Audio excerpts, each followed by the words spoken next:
I've always been disliked, yet I endured because I am a mother.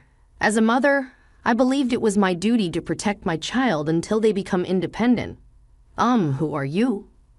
What's so on this day as Sam graduated from high school, I left my family because I've been trying so hard, no matter how much I was disliked, no matter how much I was resented. I kept telling myself it's because I'm a mother, a wife, that I have the duty to protect my child. But those days are over, and now I'm free from my family. It seems like Sam, on the other end of the phone, is stunned. This is the first time I've ever fought back after being constantly criticized, so he must be wondering what to do. But it doesn't matter anymore because we are no longer a family. My name is Maya, a 45-year-old housewife. I live with my husband Luke and our son Sam. Sam is 18 and graduating high school this year. Normally, this should be a cause for celebration, but I couldn't bring myself to be genuinely happy. The reason was Sam's attitude. Hey, where's my shirt? You didn't steal it, did you? One day while I was folding laundry in the living room, Sam approached me with these words. I found his shirt in the basket. I'm sorry, here you go. When I handed it over, Sam snatched it as if showing anger. You're really inefficient. Can't you put the shirt in my room while I'm sleeping? Don't make me ask for it. I'm sorry, I just brought it in. His aggressive words tore at my heart. I could do nothing but apologize without any rebuttal. Satisfied with my response, he warned, if you make me angry again, I won't forgive you. Next time, I'll kick you out of the family. And with that, he returned to his room. Sam's bad attitude started 13 years ago when he was only 5. One day, he suddenly started using foul language towards me. That's not a nice word. Let's try to change that, I said. But Sam's tone only got worse over time. Sam is a boy. It's just a phase. I went through it too, Luke would say when I consulted him. Indeed, boys sometimes mimic the slightly villainous characters they see in cartoons. So I decided to monitor and occasionally correct him without being too harsh. But as a result, Sam's behavior only worsened. Before I knew it, hearing thank you became rarer than his shouts. Having a decent conversation as a family became impossible. Time passed, and now Sam is 18. I learned from eavesdropping on a conversation between Sam and Luke 3 days ago that he's planning to go to college after high school graduation. He didn't consult me about his future plans at all, but Sam seemed to rely on Luke. Sam and Luke always got along well, often going out together. Maybe it's easier for men to talk to each other. I too wanted to be treated as a family member by Sam. I always wanted to live like a proper family. The fact that I couldn't was so painful, like my heart was tearing apart. It wasn't just Sam who pushed me away. Luke also despised me. Mia, you're really stupid. Look, there's dust over there. Can't you do your job as a housewife properly? Ever since Sam's attitude worsened 13 years ago, Luke's behavior towards me also became harsh. Originally, after we got married, we shared household chores. Being the housewife doesn't mean you have to do all the housework, Luke used to say. After Sam was born, I realized how hard parenting was. There were far more times when things didn't go as planned, and I felt terribly down. Initially, Luke was active in parenting, but gradually he stopped intervening and even stopped helping with household chores. Talking to him meant facing implications that I wasn't trying hard enough, so consulting Luke never cleared my feelings. You can't even clean properly. Really, you haven't grown at all as a wife over the years. Do you lack learning ability? I'm sorry. I'll try harder. Please forgive me. Even though you say you'll try, you never improve. That's why you get scolded. Luke's words weighed heavily on my heart. It was stressful enough not being able to get along with Sam, but realizing that even Luke disliked me, didn't see me as a wife or part of the family, I felt like collapsing right there. I endured it for 13 years, no matter how close to breaking I felt. I was a mother, a wife. I kept telling myself I had to do what needed to be done, pushing myself to the limit. Even when I was too tired to move, I forced myself to stand and keep going. If I didn't, I feared I would truly become incapable of doing anything and become unnecessary to Luke and Sam. As time passed, Sam's high school graduation day approached, but I only learned the date 3 days before the ceremony. By the way, where did we store the clothes for the ceremony? One day while doing chores, Luke asked me this. The graduation ceremony is soon, isn't it? But I don't know the date yet. Has it been announced? To my words, Luke looked at me with pity. It seems you haven't heard from Sam. He told me about the graduation date a week ago. Once again, I was the only one left out. It was painful to face this reality, but it had been like this every day for the past 13 years. Unable to recover from the shock, I was looking down when Sam, who had no school that day, came out of his room. "What's with this mood? Don't spread your gloom to Dad, too." Sam glared at me as he said this, but it was Sam's fault in the first place. If he had told me about the graduation date, none of this would have happened. The graduation is in 3 days. I hear you didn't tell me. I asked Sam with a tone of accusation, and he sighed heavily as if I was a nuisance. So what? You're not going to the ceremony anyway. So why do you need to know the date? His words caught me off guard, and I asked, why? I never said I wasn't going to the ceremony. Sam responded, no, don't come. If an old broad like you shows up, you'll just make me the laughingstock. I can't stand the thought of you ruining my big day. His words made me dizzy. I had always genuinely celebrated Sam's academic achievements, even if I wasn't treated like family. I had continued to do so, but now I wasn't even allowed to attend his graduation ceremony. Stay away. Sam's words pierced my heart. It was clear now I was nothing more than a nuisance to him, silenced by his harsh words. I realized my heart had reached its limit a long time ago, so I decided to end my role in this family on the day of Sam's high school graduation. Luke and Sam left for the ceremony. Luke had been told by Sam that he wanted him there. I was left behind. Before, I would have endured this reality, but those days are over now. As soon as they left, I packed my things and left the house. My destination was my parents' house. Convinced I could no longer live as part of Sam and Luke's family, I planned to take a break at my parents' house and prepare to sever ties with them. I left a letter at home. It mentioned considering a divorce, wanting to cut ties and live alone, desiring to discuss the details through a lawyer. Finding a reliable lawyer in 3 days was extremely challenging. There were many other things I had to do, like preparing to sell the house. The house we lived in was actually inherited from my father. My dad was quite a well-known wealthy businessman in a certain industry, owning several buildings as vacation homes. When we got married, Dad said, "This is a wedding gift," and gave us one of those vacation homes. Meaning the owner of that house was Dad, not Luke or me. Furthermore, knowing how cornered I've been, Dad would immediately decide to sell the house if he found out, saying, "Then that house is unnecessary." I wrote in the letter, "The house will be sold, so take whatever belongings you need and leave within a week." Dad called me kind for this, but I didn't want any complaints later like, "He didn't hear about this." For now, I decided to stay at my parents' house for a while, looking for a new job in a house while cutting ties with my family and healing from the wounds they inflicted. Honestly, it took a lot of courage to come this far. I think I could make this decision because Dad, upon hearing the story, got red in the face and angrily said, "How dare they treat you like that?" I realized again how much I owed to Dad.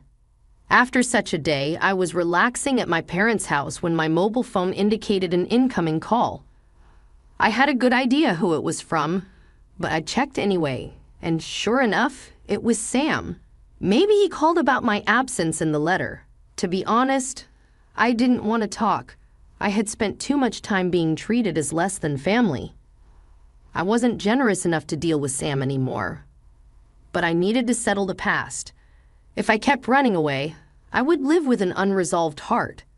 I deserved to give back for the awful treatment I'd received. Hey, where are you? Do you think you can just leave a ridiculous letter and be forgiven? Where are you? Come back home right now. As soon as I answered the phone, Sam yelled loudly. His voice was tensed with panic, seemingly in a state of panic. Well, it's not surprising. He came back from the graduation ceremony to find that Mom, he had always paraded, was gone, replaced by a letter about selling the house and other distressing news. It must have ruined his graduation day, and I'm sure Sam was not pleased. Despite myself, I couldn't help smiling at Sam's desperation.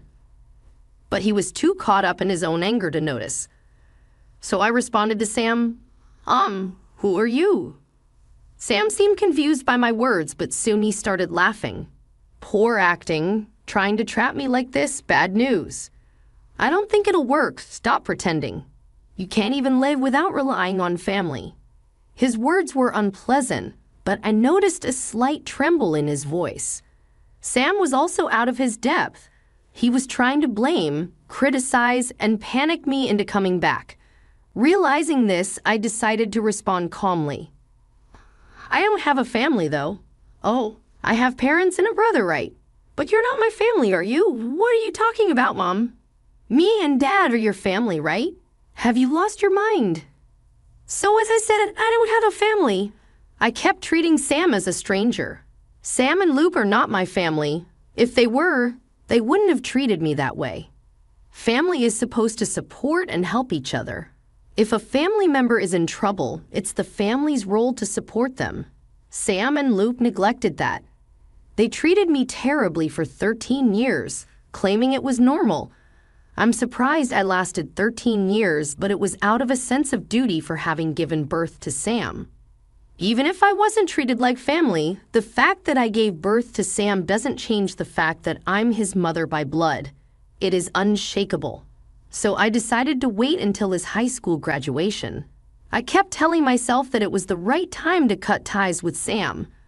I even hoped if Sam changed his attitude towards me by graduation, I might abandon the idea and continue as a family. But Sam didn't meet that expectation. Recalling Sam's attitude 3 days before the graduation ceremony, it was clear. So I felt justified in taking an appropriate stance. Sam is no longer my family, so I don't owe him the treatment of one, continuing to treat him as a stranger. Sam finally seemed to understand my intentions and began to speak. Stop this pointless act already. We are family, aren't we? Parent and child, so please listen to me. What's with that letter? Are you serious about selling the house? That can't be true, right? Because you are our family, we're not family. What? He seemed anxious about the house being sold, but I was serious enough to leave that letter.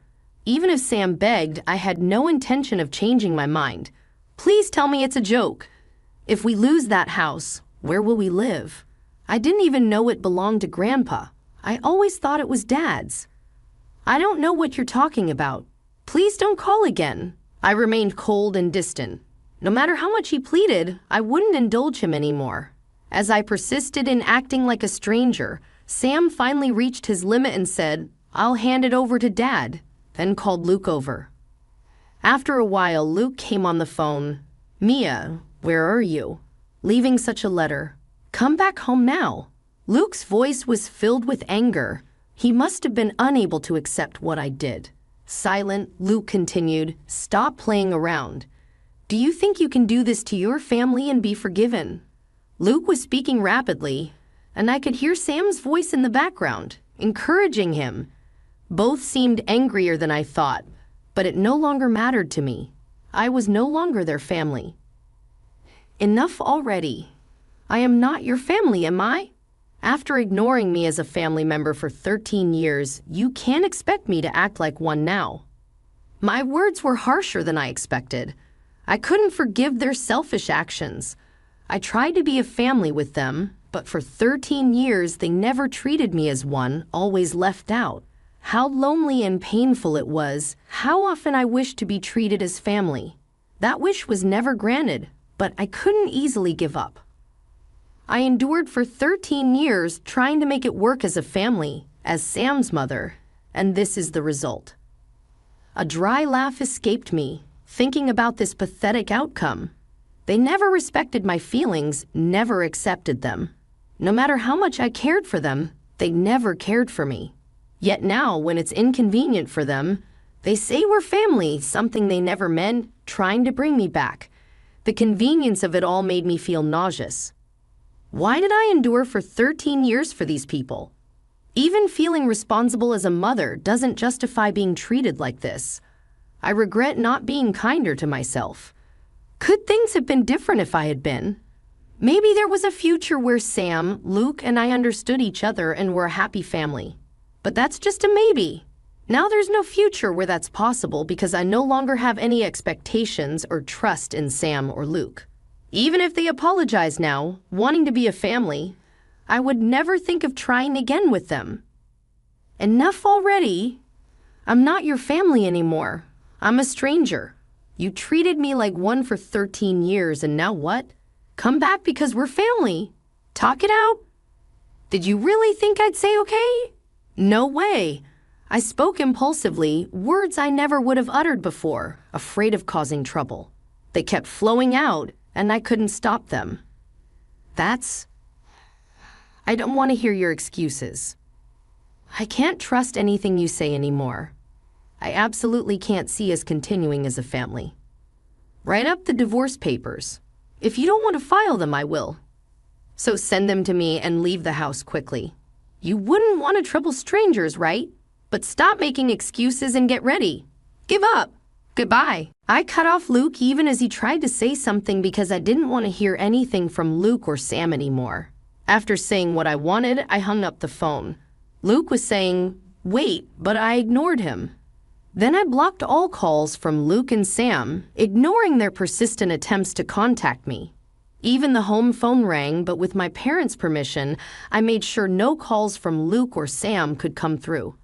Thus, I finally managed to cut ties with the family that had made my life miserable for 13 years. They tried to reach me through friends, but I kept hiding, avoiding any contact with them. Eventually, the divorce from Luke was finalized. Despite his repeated pleas of not wanting a divorce, he signed the papers without resistance. When it came to court, the house being Dad's property was sold, and they had to leave. A friend told me that after the incident with me, they started fighting incessantly. Luke couldn't manage finances, leading to Sam's college fees being unpaid, and Sam had to give up his academic path and start working. As a result, Sam quit studying, and Luke quit his job in shock. They now live in an old apartment, seemingly withdrawn. They're still looking for me, but I have no intention of ever showing my face to them again. Meanwhile, I found a job and moved out of my parents' house. Having experience as an office clerk before marriage, I managed well in my new job. Soon after, I found a new place, thanked my parents who had helped me so much, and moved out. It's a room in an apartment not too far from my parents' house. In my new home, I'm living happily now. Frankly, having no good memories of my family, I think I don't need anything like a family for a while. Being alone in this day and age is perfectly fine. So I plan to live a relaxed life on my own.